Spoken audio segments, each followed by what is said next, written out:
सल्तनत उस्मानिया ने 400 साल तक 1517 से लेकर 1917 तक कितने साल? 400 साल काबा शरीफ की जमीयत को तोड़ा, 4 मुसल्ले उसमें डाले, हनफी, शाफी, मालकी, हंबली। वैसे कहते हैं चारों इमाम हक पर हैं, नमाज एक दूसरे के पीछे नहीं पढ़ते थे, पैरेलल में जमातें होती थी, 4 मुसल्ले डालने पड़ गए झगड़ा खत्म करने के लिए। यार ये भी कर सकते थे कि एक मुसल्ला रखते, फजर की नमाज हनफी पढ़ाते, जोर की शाफी पढ़ा लेते, असर की हम्बली पढ़ा लेते, मगरिब की मालकी पढ़ा लेते, यूं चलता रहता काम। लेकिन उन्होंने ऐसा नहीं किया। क्यों? एक दूसरे के पीछे नमाज के कायल नहीं थे ना।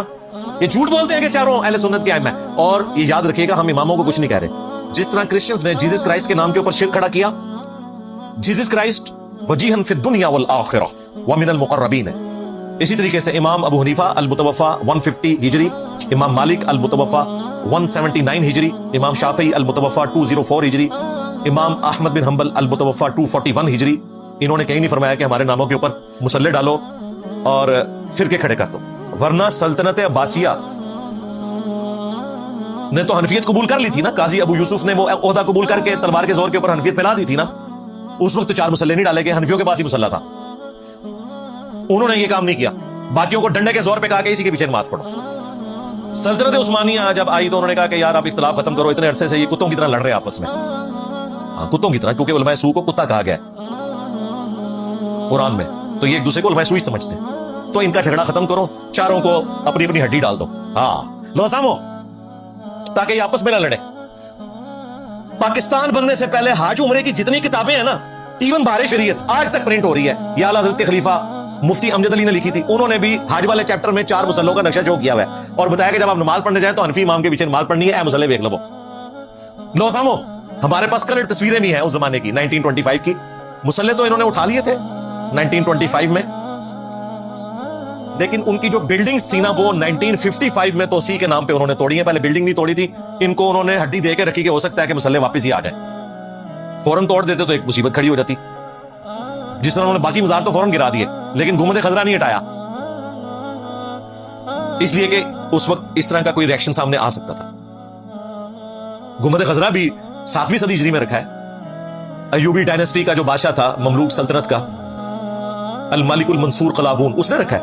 उससे पहले 650 साल तक गुंबद खजरा नहीं था। हालांकि टेक्नोलॉजी कबल मसीह थी। आया सूफिया नबी इस्लाम की पैदाइश से 40 साल पहले का बना हुआ है। गुंबद खजरा जैसे 1 दर्जन गुंबद उसमें से निकलते हैं। हजरत उमर के दौर में रोमन अंपायर अरबों डॉलर जिजिया देती थी। हजरत उमर सोने का गुंबद रख सकते थे रसूलुल्लाह की कब्र मुबारक पे, नहीं रखा। हुजरा आयशा उस तरह ही रहा। उसके बाद उम्वी खलीफा अब्दुल मलिक बिन मरवान के दौर में, नबी इस्लाम की वफात के ऑलमोस्ट आप समझ लें 60 साल के बाद, कौमों का रात उसने बनवाया यरूशलेम में। कुब्बतुस सखरा, वो जो गोल्डन डोम है जहां से नबी इस्लाम मिराज पे तशरीफ ले गए थे, उस चट्टान के ऊपर बनाया। लेकिन उसने कब्र रसूल पे गुंबद नहीं बनवाया। उसे पता था कि सही मुस्लिम की हदीस है। उस जमाने में तो मुस्लिम शरीफ नहीं थी, लेकिन हदीस तो मौजूद थी।